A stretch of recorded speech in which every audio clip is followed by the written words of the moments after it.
ದೇವಸ್ಥಾನ ಸಹಿತ ಪ್ರಾರ್ಥನಾ ಮಂದಿರಗಳ ಧ್ವಂಸವನ್ನು ವಿರೋಧಿಸಿ ಕಾಪು ಬ್ಲಾಕ್ ಕಾಂಗ್ರೆಸ್ ಹಾಗೂ ಪಡುಬಿದ್ರೆ ಗ್ರಾಮೀಣ ಕಾಂಗ್ರೆಸ್ ವತಿಯಿಂದ ಬೃಹತ್ ಪಂಜಿನ ಮೆರವಣಿಗೆ ನಡೆಯಿತು. ಪಡುಬಿದ್ರೆ ಬೀಡು ಬಳಿಯಿಂದ ಪಡುಬಿದ್ರೆ ಮುಖ್ಯಪೇಟೆಯವರೆಗೆ ನಡೆದ ಬೃಹತ್ ಪಂಜಿನ ಮೆರವಣಿಗೆಯಲ್ಲಿ ನೂರಾರು ಮಂದಿ ಕಾರ್ಯಕರ್ತರು ಪಾಲ್ಗೊಂಡಿದ್ದು ರಾಜ್ಯದ ಬಿಜೆಪಿ ಸರ್ಕಾರದ ವಿರುದ್ಧ ಘೋಷಣೆಯನ್ನ ಕೂಗಿದ್ರು.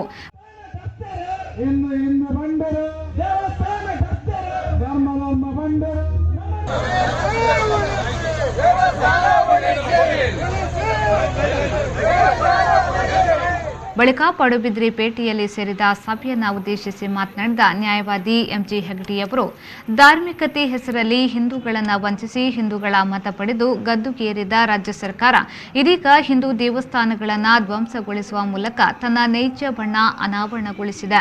ಜನರು ಇನ್ನಾದರೂ ಬಿಜೆಪಿಯ ನಕಲಿ ಹಿಂದುತ್ವದ ವಿರುದ್ಧ ಸಿಡಿದೇಳುವ ಅಗತ್ಯವಿದೆ ಎಂದು ಹೇಳಿದರು.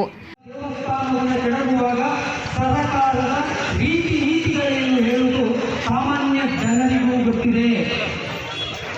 ಯಾರೋ ಒಬ್ಬ ತಹಸೀಲ್ದಾರರನ್ನು ಸಸ್ಪೆಂಡ್ ಮಾಡಿ ಕೇಸ್ ಮುಗಿದೋಯ್ತು ಹೇಳುವ ದೇವಸ್ಥಾನಗಳ ಬಗ್ಗೆ ಕೂಲಂಕುಷವಾಗಿ ಜಿಲ್ಲಾಡಳಿತ ಚರ್ಚೆ ಮಾಡಿ ತಾತ್ಕಾಲಿಕ ಅಥವಾ ಪರ್ಮನೆಂಟ್ ಆಗಿ ಸ್ಥಳಾಂತರ ಮಾಡುವ ಬಗ್ಗೆ ಎಲ್ಲ ವ್ಯವಸ್ಥೆ ಮಾಡಿಕೊಂಡೇ ಅದಕ್ಕೆ ಕೈ ಹಾಕಬೇಕು. ಒಂದು ದೇವಸ್ಥಾನ ಅಂದರೆ ಕೋಮು.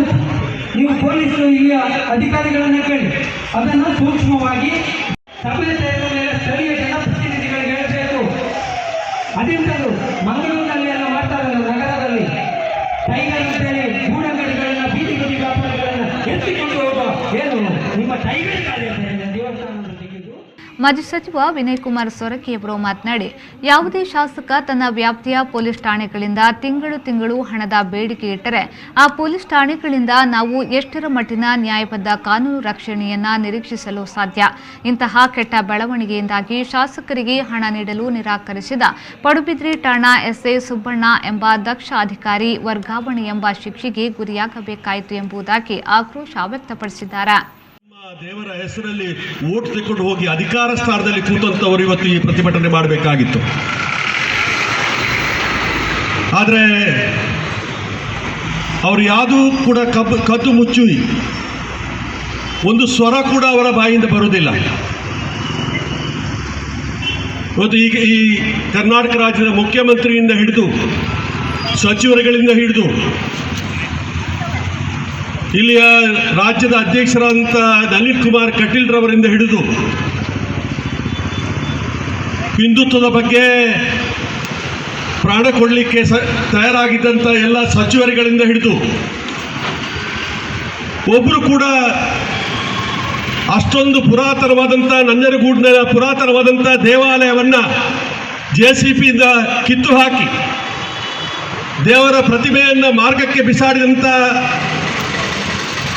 ಈ ಸರ್ಕಾರ ರೀತಿಯಲ್ಲಿ ಸರ್ಕಾರ ಆದೇಶ ಮಾಡಿ ಇವತ್ತು ಪ್ರಾರಂಭ ಮಾಡಲಿಕ್ಕೆ ಆದೇಶವನ್ನು ಕೊಟ್ಟಿರುವಂಥದ್ದು. ಇವತ್ತೇನಾಗಿದೆ, ಮೇಕ್ ಇನ್ ಇಂಡಿಯಾ ಮುಖಾಂತರ ಇವತ್ತು ಇಲ್ಲಿಯ ಲೋಕಲ್ ಕಲ್ಲಿದ್ದಲ್ಲ ಮುಖಾಂತರ ಅದನ್ನು ನಡೆಸಬೇಕು ಅನ್ನುವಂಥ ರೀತಿ ಆದೇಶವನ್ನು ಮಾಡಿದ್ದಾರೆ.